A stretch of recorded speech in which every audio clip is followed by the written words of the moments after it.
Je tiens à préciser que ce qui suit n'est en aucun cas un manifeste à teneur politique, polémique ou militante. Je voudrais m'inscrire dans un no man's land argumentatif qui aille au-delà du clivage pro ou anti-Diodo, qui finalement ne mène nulle part. Ce que je vais dire va peut-être vous réconcilier, intellectuellement du moins, avec un humoriste de grande classe, injustement emmerdé et calomnié par la masse média. Je souhaite par le présent message saluer l'importance d'une œuvre singulière, extrêmement forte, et remercier un homme pour son courage, un homme qui, au même titre que l'avait fait Coluche et Gainsbourg, à une époque où l'on vivait encore dans un pays libre, est capable de mettre le nez des gens dans leur propre merde pour mieux les pousser à s'en extraire au plus vite. Alors maintenant, je vais définir comment et pourquoi je suis passé du côté obscur de la force. Fin d'année 2006, un soir de semaine, je me passe un bout de Dieudonné seul sur scène que je n'avais encore jamais eu l'occasion de découvrir. Démarche étonnante, c'est vrai. Pourquoi en effet tenter le diable? Il faut se justifier de ce premier pas risqué en soi. Alors d'abord, j'ai tenté ce pari parce que je fais ce que je veux. On est en France, je fais ce qui me plaît dans la limite de ce qui ne nuit pas aux autres. Mais aussi et simplement parce que je suis un curieux. Pourquoi en veut-on autant à ce bonhomme? S'il est si néfaste, je veux m'en rendre compte de moi-même et comprendre dans quelle mesure. Alors je m'informe, je teste et je regarde. Bref, j'exerce mon libre arbitre et mon esprit critique. Ça parlera peut-être à ceux à qui il en reste encore. Je fais ça aussi et surtout parce que je me méfie par principe, et on verra que j'ai eu raison, des chasses aux sorcières généralisées, surtout quand elles mettent en péril, à travers leur brutalité stupide et arbitraire, l'intégrité physique, psychologique et la réputation même d'un artiste noir talentueux jusqu'ici apprécié de tous. C'est donc délesté de tout a priori que j'ai introduit le DVD de Mes excuses, puis dans la foulée du divorce de Patrick, et que, tétanisé par tant de grâce sur mon canapé, j'ai fait le cœur et le cerveau allègre, l'expérience intime du sublime. Dans deux prestations d'une qualité exceptionnelle, où décontraction et complexité thématique se mêlent en une danse irrésistible, astrale, Dieudonné m'avait littéralement éjaculé au visage, avec en guise de foutre, notamment, une intelligence de chaque instant, insolente, qui ne pouvait qu'éblouir. Classe, richesse du dialogue, singularité de la diction, densité métaphysique, profondeur du discours social, rythmique de gags invraisemblables, jeu sur l'actualité permanent, génie de l'imitation et de la pantomime, puissance subversive, audace conceptuelle et grande originalité du processus mise-en-scénique. Pour une fois, on ne me proposait pas une suite de sketchs, mais un cocktail cohérent, proche de l'œuvre d'art pure et simple. Et enfin et surtout, drôlerie constante du personnage. N'en jetons plus, Diodo dépassa à la seconde, dans mon esprit, les noms moins géniaux Coluche et Desproges, pour rejoindre des Chaplin au panthéon des comiques légendaires. Desproges, exigeants, intellectualisants, privilégiaient la tenue distinguée du texte sans se soucier des milliers de beaufs et de gens bien, simples mais incultes, qui ne saisiraient jamais l'importance de son œuvre. Aujourd'hui est-il encore aimé de la classe populaire, mais davantage pour sa sympathie sur plateau télé et sa tête rigolote que pour son véritable talent de comédien. Coluche, lui, au contraire, potentiellement et parfois très haut en ce qui concerne le niveau de réflexion proposé, s'est souvent retrouvé prisonnier de son personnage, obligé pour satisfaire les foules de ressortir son numéro de clown idiot, alcoolique ou sans le sou, plutôt que de glisser totalement vers cette noirceur et cette profondeur qui lui tendaient pourtant les bras. Diodo, peut-être poussé par les circonstances et l'omerta dont il est la victime consentante, a réussi l'impossible alliage de l'intensité et du léger, de la prise de tête et des gags à la con, du bon goût et de la vulgarité franche. On rit beaucoup avec Diodo, mais on sort vidé, ému et chamboulé mentalement par tant de brio et d'engagement personnel, emballé dans un gros paquet de blagues et de déconnes. Si vous doutez de la comparaison avec Charlie Chaplin en termes de talent, je vous renvoie à Dépôt de bilan et à la version hilarante, inédite, que l'artiste fait du maudit dictateur pour juger vous-même de ses facultés inouïes d'interprète. Être confronté à un de ces spectacles, car depuis je les ai tous dévorés, c'est avoir le privilège de rencontrer un homme au sommet de son art, dépassé par sa propre virtuosité. Le sais-tu seulement, Diodo, que tu es un génie, un Chopin du verbe, un Jimi Hendrix de l'humour. Visionner l'un des 5 chefs-d'œuvre qui composent ta panoplie, Le divorce de Patrick, Mes excuses, 1905, Dépôt de bilan, et enfin récemment J'ai fait le con, c'est assister à un phénomène devenu rare en ces temps de médiocrité absolue, l'excellence. Oh, comme je vomis d'avance ceux qui l'auront 30 ans après sa mort, le divin Diodo, en prétendant l'avoir toujours supporté.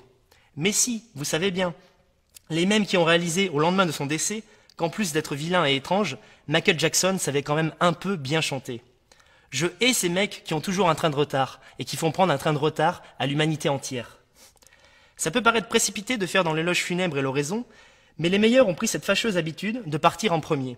Alors je voudrais avoir la possibilité, Diodo, de te dire ce que la jeunesse, mon anonymat et ma timidité m'ont empêché de dire à temps à Balavoine, Gainsbourg, Cobain, Jackson et autres.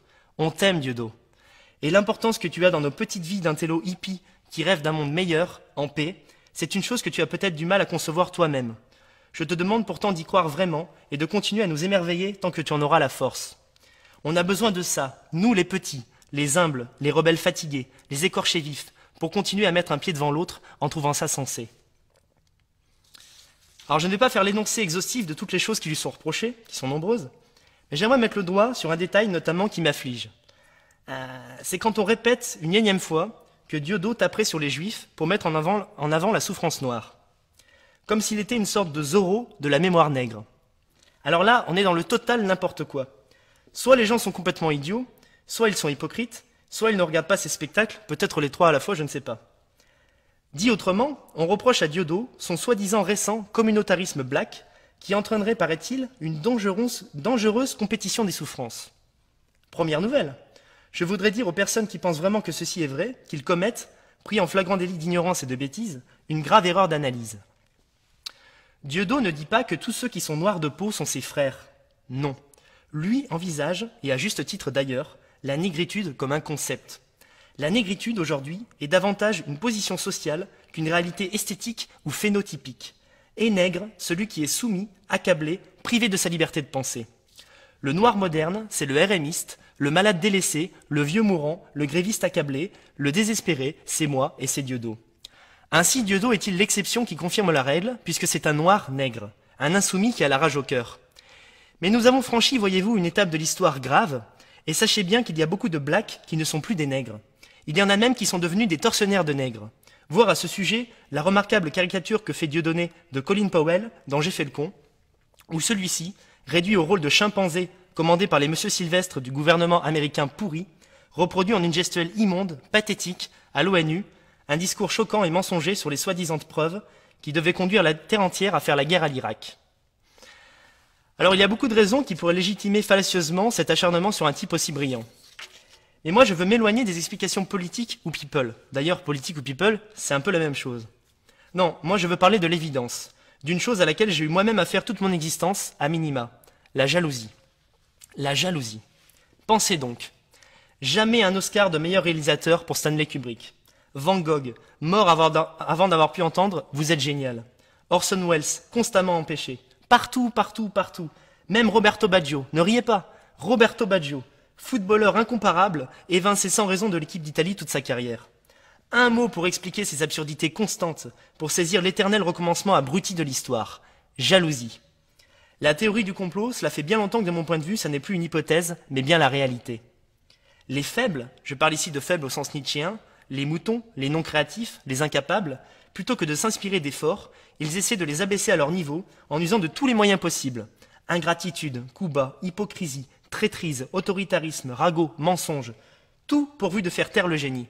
Il faut vraiment s'appeler Dieudo pour garder la tête haute et le froc bien placé. Mais à terme, les faibles finissent toujours par l'emporter sur le fort, simplement parce qu'ils sont beaucoup trop nombreux. Quand je pense à tous ces artistes arabo-musulmans à la mode, portés au pinacle par la critique bourgeoise gauchiste française, et qui brillent surtout par leur absence de talent et de coronesse, incapables d'ouvrir leur grande gueule sur l'atrocité du drame palestinien. Pour taper sur des singes, pour se droguer en soirée, pour faire le guignol à la téloche et aller se faire sucer à Saint-Trope, ça ils sont fortiches. Mais dès qu'il s'agit de Gaza, il n'y a plus personne. Pas un seul foutu d'envoyer chier sa promo pour mettre les choses au clair en direct sur le plateau de Michel Denisot, ce carnaval de couilles molles et de collabos qui chaque soir me rappelle ô combien nous vivons une époque d'enculés. Et vas-y que ça rigole, et jamais au grand jamais, on use de son statut pour parler de l'essentiel autour. La misère, la guerre, les maladies. Artiste engagé, c'est presque devenu une proposition oxymorique. La jalousie, les enfants, croyez-y bien. Parce que, tout auréolé du succès de Bienvenue chez les Ch'tis qu'il est, embarqué aux States pour le remake, Danny Boone n'est pas assez bête, pas assez dupe, pas assez inconscient pour ne pas savoir déjà que son comique débilitant, anecdotique, ne lui survivra pas.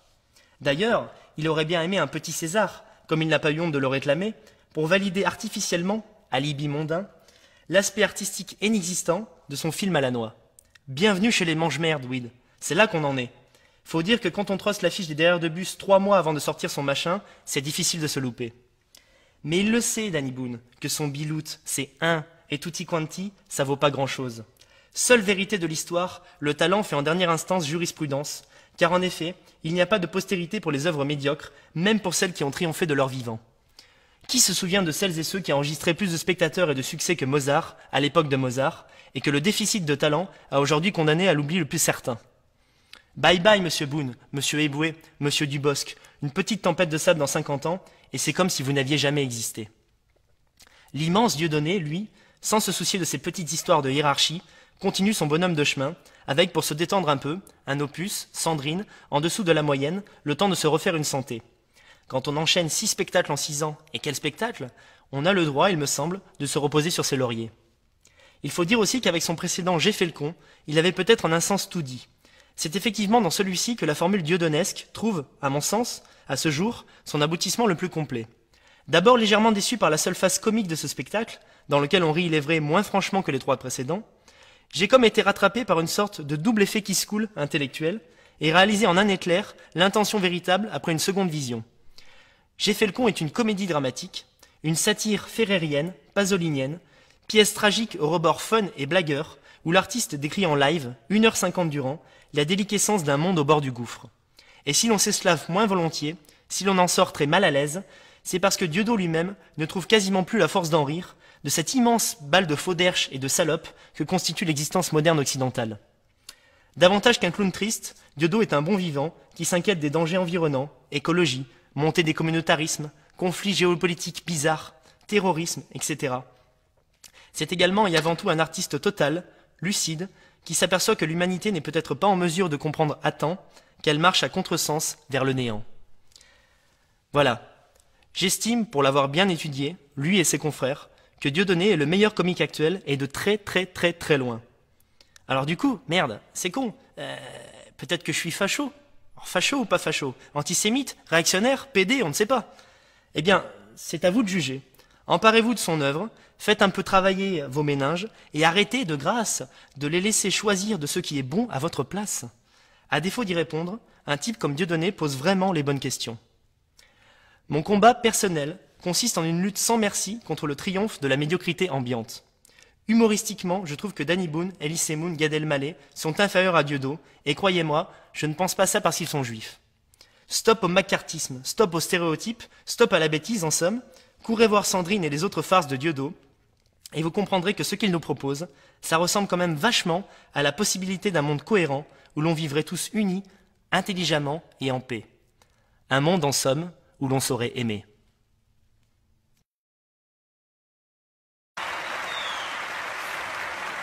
Ça va, ça va.